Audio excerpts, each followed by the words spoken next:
बिस्मिल्लाहिर्रहमानिर्रहीम अस्सलाम वालेकुम। आर्टिकल 19 पीके के साथ मैं हूं ज़ीशान बंगिश और उम्मीद आप सब खैरियत से होंगे। जी नाज़रीन, आज हम बात करेंगे कि इस मुल्क के अंदर जो महंगाई है वो आए रोज़ अपना ज़ोर दिखा रही है और जो हुकूमत है वो आए रोज़ टैक्सेस का एक जो भरमार है वो अवाम पर इम्पोज़ कर रही है, अवाम पर मुसल्लत किया जा रहा है। और आप देखें तो जो टैक्स का पैसा है वो कहीं पर भी आवाम पर लगता दिखाई नहीं देता। आए रोज़ जो कर्ज़े हैं वो बढ़ते जा रहे हैं और महंगाई जो है वो नित नए तरीके से किसी न किसी तरीके से आवाम पर वार करती है। नाज़रीन, ये हुकूमत जब आई थी तो आपने देखा कि इस हुकूमत का एक जो मेन जो बात थी वो ये थी कि हम इस मुल्क के अंदर महंगाई को कंट्रोल करेंगे। ये भी उनके एक मैनिफेस्टो के अंदर शामिल थी। और इमरान खान साहब कंटेनर के ज़माने में ये फरमाते थे कि जब महंगाई होती है तो समझ जाएं कि जो हुक्मरान हैं वो चोर आप पर मुसल्लत हो चुके हैं। जब महंगाई होती है तो हुक्मरान जो हैं वो करप्ट होती हैं। अभी आप देखें कि जैसे कि आपको पता होगा, एक छोटा सा वाक़या आपको ऐड कर दूं कि कुछ दिन पहले जब ट्रांसपेरेंसी इंटरनेशनल की जब रिपोर्ट आई तो जैसा कि हम तवक्को कर रहे थे कि हस्बी रवायत एक हुकूमत की तरफ से मौक़िफ़ आएगा और ये जो रिपोर्ट है इसको जुटलाने की कोशिश की जाएगी और इसको जो है एक झूठ बनाकर पेश किया जाएगा आवाम के सामने। इसको ट्विस्ट एक दिया जाएगा ताकि जो आवाम है उसको जो है जो हक़ाइक़ है उसका इल्म ना हो सके। तो यही तरीक़ाकार अपनाया हुकूमत। आपने देखा कि जो मशीर हैं हुकूमत के शहबाज गिल साहब, उन्होंने क्या किया, उन्होंने जो ट्रांसपेरेंसी इंटरनेशनल की जो रिपोर्ट थी उसको जो है झूठा करार देकर और एक पुरानी जो है एक मनगढ़ंत कहानी बता दी और उसको लिंक कर दिया पिछली हुकूमत के साथ कि ये जो पिछली हुकूमत है ये करप्ट थी। और जो है ये पिछली हुकूमत ये जो रिपोर्ट जारी हुई है ये बेसिकली पिछली हुकूमत के ही अदाद शुमार को ज़ाहिर करती है। और ये जो रिपोर्ट है, जो इसका डाटा कलेक्शन है, ये इस हुकूमत के हवाले से इस रिपोर्ट में कोई भी किसी किस्म का तज़किरा नहीं है। और ये रिपोर्ट निशानदेही करती है शहबाज गिल साहब के मुताबिक कि जो पिछली हुकूमत थी वो करप्ट थी और ये डाटा कलेक्शन उस हुकूमत के दौर में की गई। जिसको बाद में आपने देखा कि जो ट्रांसपेरेंसी इंटरनेशनल जो है उसने बाद में शहबाज गिल के स्पेशली शहबाज गिल साहब को नॉमिनेट करके उनका ये जो दावा है, जो ट्रांसपेरेंसी इंटरनेशनल की जो रिपोर्ट है इस हवाले से इन दावे को उन्होंने तरदीद की और इसको जुटलाया। ट्रांसपेरेंसी इंटरनेशनल ने बाद में वजाहत दी और उन्होंने कहा कि ये जो रिपोर्ट हमने जारी किया है ये इसी हुकूमत में ही जो डाटा लिया गया है उसी हवाले से ये रिपोर्ट है कि पाकिस्तान 120 से 124 नंबर पर चला गया और हस्बे रिवायत वही हुक्मरानों की डठाई और मैं ना मानूँ की सूरत हाल थी। और उसी शाम आपने देखा कि जब यह रिपोर्ट आई और जब शहबाज गिल साहब जो झूठे ट्वीट कर रहे थे और जो आप कह लें कि जो पीटीआई के जो फॉलोअर्स थे बेसिकली उनको जो माइंड डाइवर्ट करने की कोशिश कर रहे थे, उनकी जो माइंड ग्रैबिंग जो वो एक गेम कर रहे थे, आपने देखा कि शाम को इमरान खान साहब ने कहा कि शहबाज गिल जिहाद कर रहा है। तो ये बेसिकली इनका जिहाद है कि वो आप देखें कि आवाम को झूठों के पीछे लगाते हैं। चूँकि ये जो चीज़ है बेसिकली ये इस वक्त पीटीआई के लोग भी जानते हैं, इमरान खान साहब भी जानते हैं कि जो पीटीआई के लोग हैं, जो पीटीआई के फॉलोअर्स हैं, वो कभी भी किसी चीज़ की इन्वेस्टिगेशन नहीं करते, कभी भी किसी चीज़ को आप कह लें कि गौर से उसका मुताला नहीं करते, उसको पढ़ेंगे नहीं, उसको इन्वेस्टिगेट नहीं करेंगे। जस्ट वो इन्फॉर्मेशन जो दे दी जाएगी उनको, जो एक सोशल मीडिया जो एक सिस्टम होता है उसके ज़रिए, जो मीडिया सेल जो बना होता है जमात का, पीटीआई का, उसके ज़रिए से जो इन्फॉर्मेशन जिस भी सूरत हाल में या जिस भी मूड में दी जाएगी, जो है पीटीआई के जो फॉलोअर्स हैं वो उसी को मन सच मानकर और हक़ाइक़ को जाने बगैर वो उसको तस्लीम कर लेते हैं और वो कहते हैं कि बस ये जो बात हो चुकी है। तो यही आपने देखा कि जब शहबाज गिल साहब ने वो ट्वीट की, एक झूठी जो ट्वीट थी उनकी, जो बाद में झूठ साबित हुई, जो ट्रांसपेरेंसी इंटरनेशनल ने बाकायदा साबित कर दी कि शहबाज गिल झूठ बोल रहा है। तो आपने देखा कि हस्ब रवायत जो पीटीआई के जो फॉलोअर्स थे वो उसी पर ही कायम रहे। उन्होंने कहा नहीं ये बात ठीक है, ट्रांसपेरेंसी इंटरनेशनल झूठ बोल सकती है, शहबाज गिल और इमरान खान झूठ नहीं बोल सकते। तो ये बेसिकली ये आप देखें तो ये गेम जो है ये गवर्नमेंट अपने मशीरों के ज़रिए, मीडिया के ज़रिए अपने लोगों को सेटिस्फाई करने के लिए चल रही है। अब मैं आपको एक और जो इंटरेस्टिंग एक बात बताता हूँ वो ये है कि अब आप देखें कि 30 दिनों के अंदर जो पेट्रोल की कीमत है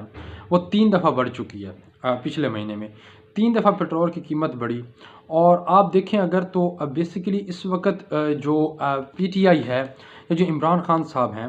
वो इस वक्त जो पीटीआई के फॉलोअर्स हैं वो इनकी साइकी को समझ चुके हैं कि मेरे साथ किस साइकी के लोग हैं। उनको पता है कि जो मेरे साथ लोग हैं वो चीज़ों को जो है बिल्कुल जो मैं बात करता हूँ उसको मान जाते हैं और वो इन्वेस्टिगेट नहीं करते चीज़ों को और ना ही वो चीज़ों पर गौर करना पसंद करते हैं। इसलिए अब इमरान खान साहब भी अपने जो फॉलोअर्स हैं उनके साथ जिस तरह पहले भी वो उनके चूँकि पहले गवर्नमेंट में नहीं थे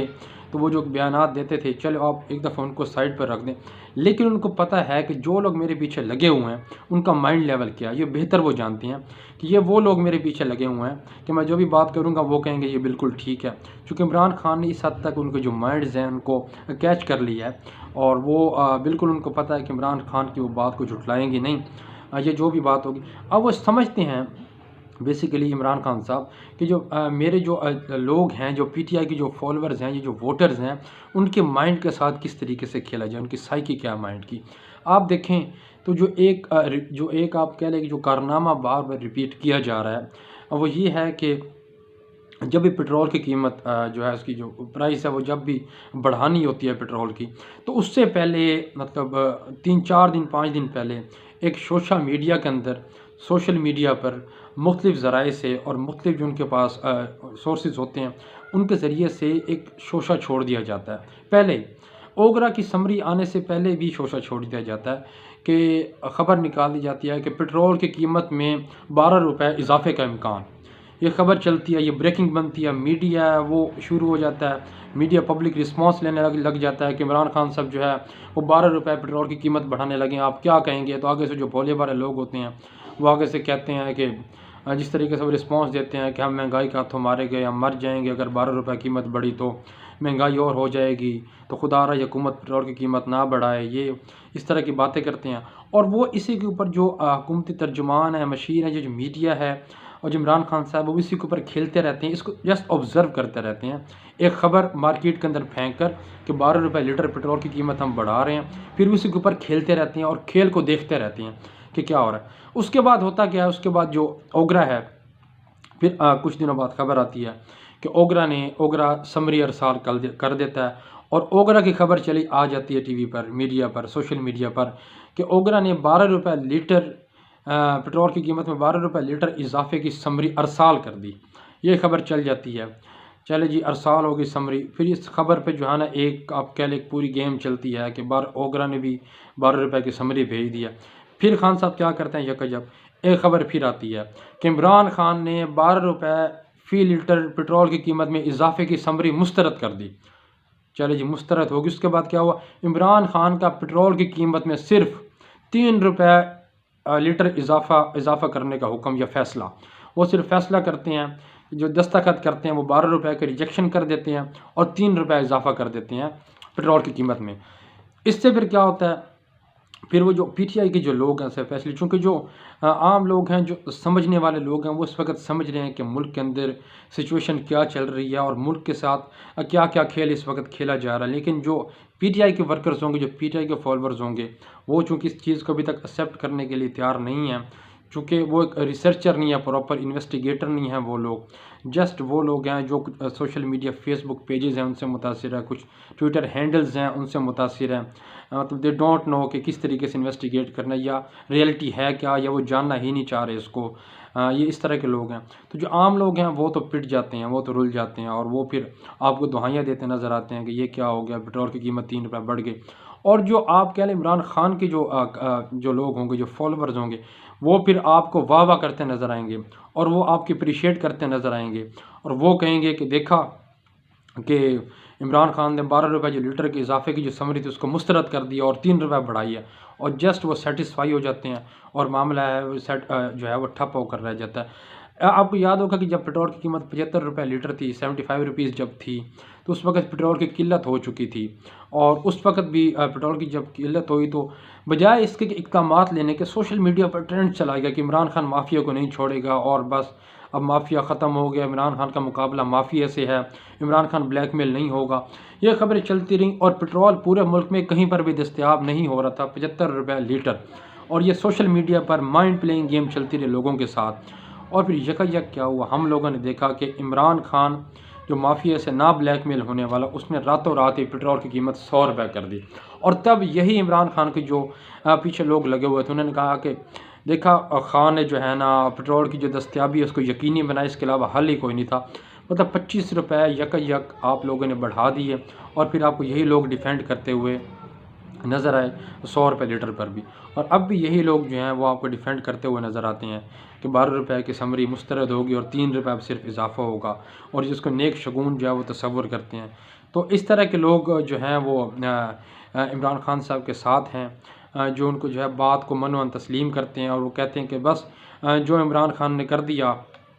वो बिल्कुल ठीक कर दिया। और इवन अब तो इमरान खान साहब ने जो वर्ल्ड रिकॉर्ड बनाया कि 1 महीने के अंदर 3 दफ़ा जो आपने देखा कि पेट्रोल की कीमतें बढ़ा दी, तो मैं समझता हूँ कि शायद जो है ये जो है, मैं तो एक बात पे हैरान हूँ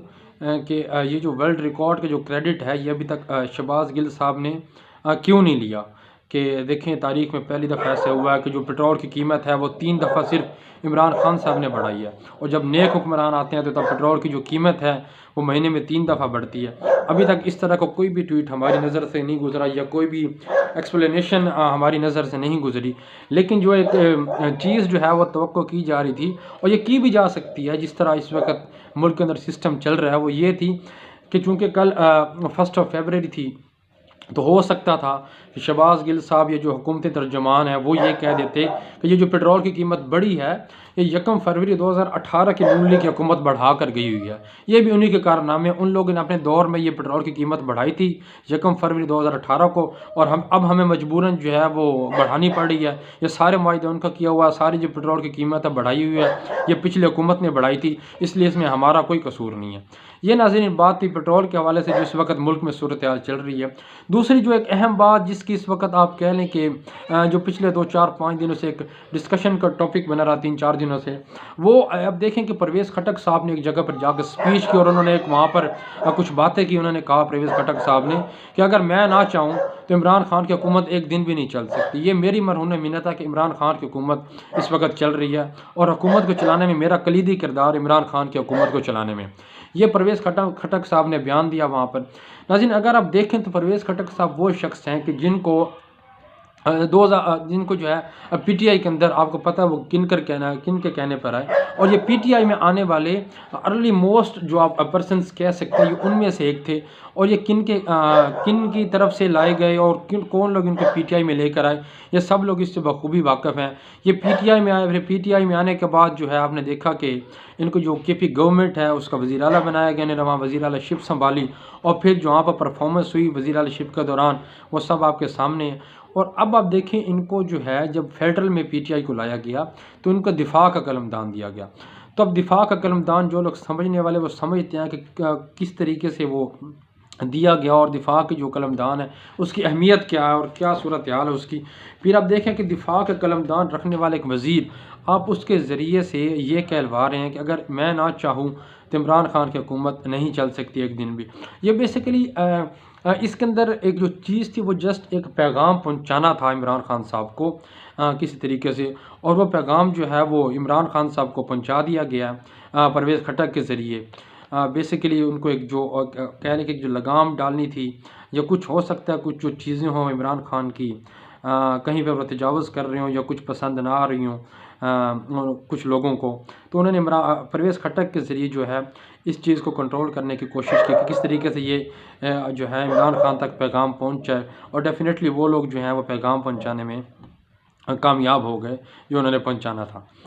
तो इसके अलावा नाज़रीन एक और ख़बर उस पर हम बात करेंगे मुख्तसरन, वो बर्मा के अंदर जो है वो देखा कि वहाँ पर बर्मा के अंदर मार्शल लॉ नाफिज़ कर दिया गया है।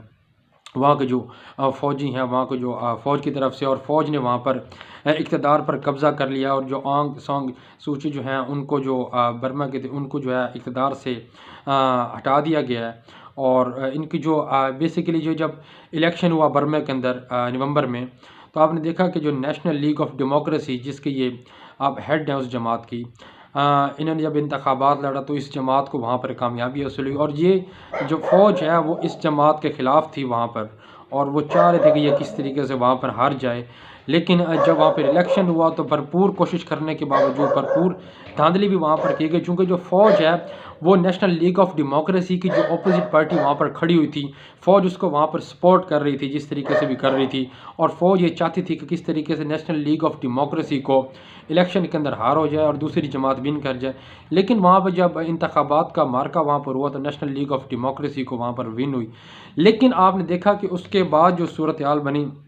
इंतखाबात के बाद वहाँ पर काफ़ी कशीदगी देखने में आई फ़ौज में और हुकूमत में, क्योंकि नवंबर के अंदर फ़ौज ने रिज़ल्ट को सरेआम मानने से इनकार कर दिया। उन्होंने कहा हम जो है इस हुकूमत को मानते ही नहीं है बिल्कुल ही। बर्मा के अंदर 2011 तक भी फ़ौजी हुकूमत रही है, वहाँ पर एक डिक्टेटरशिप ही थी, वहाँ पर फ़ौजी हुकूमत ही थी। और फिर आपने देखा कि अभी भी फ़ौज ने कहा कि हम इस रिज़ल्ट को मानते ही नहीं हैं। और आप अगर आप देखें तो ये जो आंग सान है ये इनका आप देखें तो इनकी एक जो बेसिकली बैकग्राउंड, इन्होंने 15 साल नज़रबंदी भी काटी, और ये एक मॉरल राइट के ऊपर इन्होंने आप देखें कि एक इलेक्शन जो एक अपनी पॉलिटिक्स की, वो मॉरली पॉलिटिक्स की, और एक ज़बरदस्त तरीके से उन्होंने वहाँ पर सियासत एक टाइम में की, और बिल्कुल भी। लेकिन एक टाइम पर ये मसलियत का शिकार हो गई, और अभी आपने देखा कि फिर मसलियत के शिकार हुई और इन्होंने कुछ फैसिलिटेट भी किया लोगों को। तो उसके बाद फिर क्या हुआ कि अगलों ने इक़्तिदार से इनको हटा दिया और इक़्तिदार पर कब्ज़ा कर लिया। ये बेसिकली ये जो बात है कि अगर आप देखें कि तो इस वक्त ये सूरत हाल है कि वो जो जिस तरह वो पहले आंग सांग सूची जो हैं वो जिस तरह पहले इनका एक स्टैंड था, फिर उसके बाद आपने देखा कि वो क्लोज़ हो गई एक टाइम पर और फिर मसलियत का शिकार हो गई। लेकिन आप देखा कि वहाँ के जो वहाँ की जो इस्टेब्लिशमेंट थी उनको ये बात बिल्कुल बर्दाश्त नहीं हुई, और उन्होंने जो है इतना सब कुछ उनके साथ करने के बावजूद भी उनके इक़्तिदार से अलग कर दिया और उनको जो है घर भेज दिया, और वहाँ पर एक इमरजेंसी की सूरत हाल बर्मा के अंदर बर्पा कर दी गई, और वहाँ पर इंटरनेट सर्विसेज, टीवी जो है वो मुअत्तल कर दिया गया। इस वक्त निज़ाम ज़िंदगी वहाँ पर मुअत्तल है, और वहाँ पर इस वक्त काफ़ी कशीदा सूरत हाल है। तो ये बेसिकली एक लेसन है कि जब आप आवाम से हटकर कोई काम करते हैं, जो भी सियासतदान है, जब वो अवामी मैंडेट लेकर आता है लेकिन अवामी मैंडेट के बरअक्स कुछ और लोगों को फैसिलिटेट करने के लिए जब वो काम करते हैं, तो एट दी एंड किसी भी वक्त उनके इक़्तिदार से धक्का निकाला जा सकता है। ये तारीख़ रही है जो अंडर डेवलप कंट्रीज़ हैं उनकी। तो इस हवाले से मज़ीद जो डेवलपमेंट होगी और जो भी मुल्क के अंदर सूरत हाल चलेंगी, जो PTM के हवाले से भी चल रही हैं, और जो भी इस हवाले से डेवलपमेंट होगी, इस पर मज़ीद इंशाल्लाह बात करेंगे। फ़िलहाल के लिए ज़ीशान बंगश को इजाज़त दीजिए। अल्लाह हाफ़िज़।